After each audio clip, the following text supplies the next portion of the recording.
sa pag-receive. Yan yung sabi ni Coach Bob. Sa isang week daw nilang pagpapahinga or pag-e-ensayo rather, dun daw nila talaga finocus yung training sa pag-receive. Benito hits it into the net. So ito yung mga maliliit na regalo na naibibigay ng Rising Suns dito sa Lady Patrollers kung bakit po lumalamang ang PNP ngayon ng 2. Veronica Concepcion. Here's Chisayet, running attack. Weneth Eulalio, nice coverage there from Marciano. Patchari Sangwang, yes! 35 years old. Sabihin na natin, kasi hindi naman siya mukhang 35 eh. Our Rexona Slow-Mo brought to us by Rexona Anti-Perspirant Deodorant. It won't let you down. Talagang sa kamay. Sabi di ba dati, huwag daw babanggitin. Pero hindi naman obvious. Sige, hindi ko na ulitin. Hindi naman niya maririnig. Kung marinig man niya, baka hindi rin maintindihan. Eto na ngayon. And they go down the middle again to Francis Molina. Chisayet now. Weneth Eulalio. Justin Tadeo. Patchari again. Iniba yung kurso ng bola. Benito. Tadeo. Concepcion. Molina. Nice block by Eulalio again. Backset ngayon. Dave! She knew kung saan niya papapuntahin yung bola. And that down-the-line hit, parang hindi ina-expect. Itong libero natin na si Jonella. And it is now the biggest lead para sa Lady Patrollers in this match. 4 points against the undefeated Cagayan Valley. And here is Saet ngayon. Combination play. Tabakero. Hindi man lang nakatawid ang bola. If this continues to wet, sa tingin mo ba ipapasok yung dalawang Thai players? That remains to be seen. 5-point lead ngayon para sa PNP. Ang ating schedule sa darating na Biyernes, mga kaibigan, ang ano ba to, Air Force? Air Force kalaban ang Navy. At sa ating second game naman, Philippine Army trying to get back on the winning trail against the Meralco Power Spikers. Patchari Sangwang. Patuloy ang mainit na paglalaro ng PNP dito sa ating first set.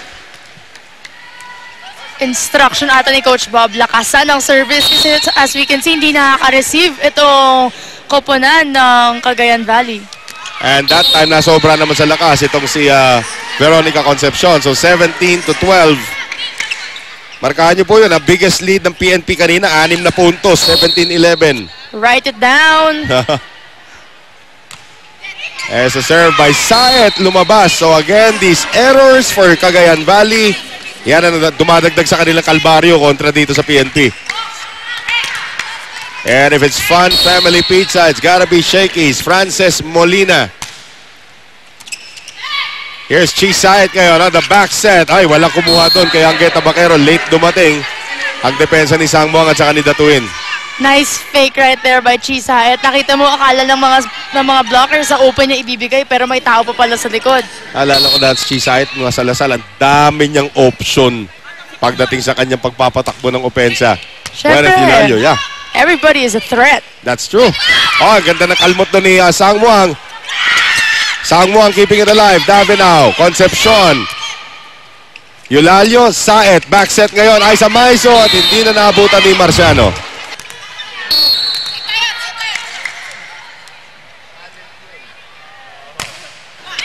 Nice serve by Eulalio. And Tadeo is actually the only player sa PNP na medyo masama ang gising ngayon.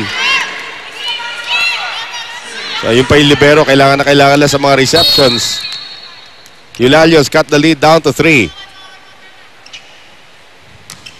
At this time, after a service ace, mamimigay ng service error ang Cagayan Valley. Actually, you can see a lot of errors coming from both teams this game. And nagpapalitan lang sila ng lamang, but at least the PNP Lady Patrollers now are still up by 4. See if they can increase that to 5 once again. Here's Chisayet ngayon on the back set. Aiza Maizo. And again, Tadeo cannot keep it alive. Magpapalit na ng libero dito si Bob Malena. Well, later, hesitation para sa pagpasok ng kanyang bagong libero. Hindi rin alam ng mga ating referees ang gagawin nila. Here's Datuin trying to drop it. And Saet gets it across. Concepcion ngayon. This time combination. Marciano off the hands of Aiza Maizo. So back to a 4-point lead for PNP. Dave. Here's Chisayet now. Underhand hit papunta kay Benito. Nice block by Datuin.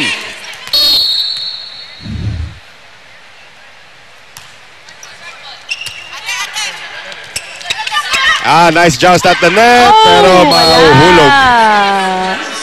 Aiza Maizo gets that done. Focus na sinisigaw dito ng coaching staff ng PNP. They are so close. They're so close, they can taste victory. Running attack, not to win. Ando naman, eto si Tabaquero. Side now for Benito. Yan na naman yung mga bullets nitong si Joy Benito. Frontline itong si Concepcion ngayon, kaya nahihirapan sila sa blocking dahil of course, she's smaller compared to Michelle Tatuin. That's right. Tadeo, their best reception of the day. Here's the combination now. Marciano off the hands of Saet. Soriano out of position. Nagawan pa rin ang paraan ni Pau.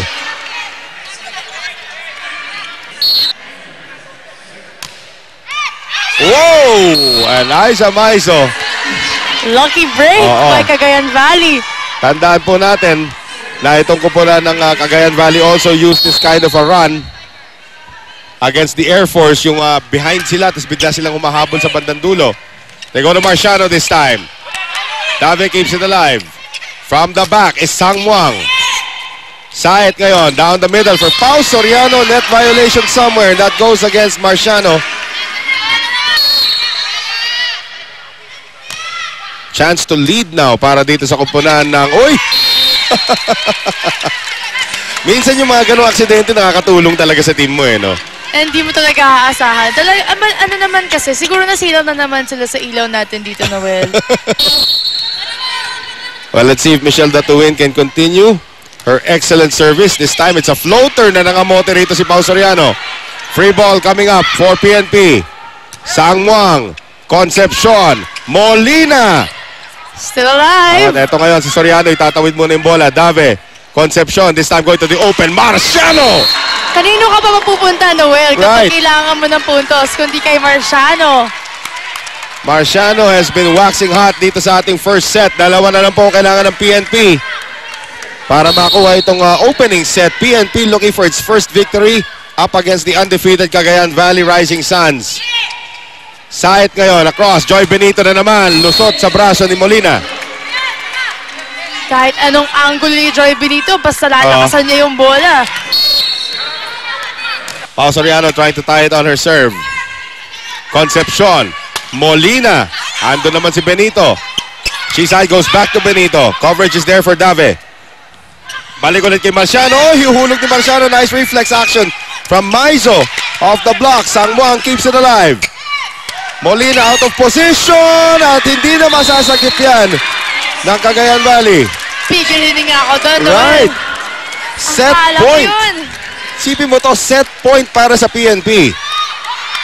And Marciano has had an ace already in this match. Trying to put it away for the Lady Patrollers. The question is, who will close this game? Yun, ang magandang katanungan. Marciano, Tabaquero, Saet, Benito sa kabila galing and it's out. So for the second time this season, Cagayan Valley will drop a set. 25-22. Nakuha po ng PNP yung first set. Marami naging bayani para sa PNP dito. Let's take a look at a shaky play, Michelle. Makikita natin dito yung atake sa gitna. Galing kay Francis Molina. Yung pong ating shaky play. PNP takes set number 1. Ako si Aiza Maizo ng Cagayan Valley at kayo'y nanonood ng Shakey's V-League Season 10 Open Conference.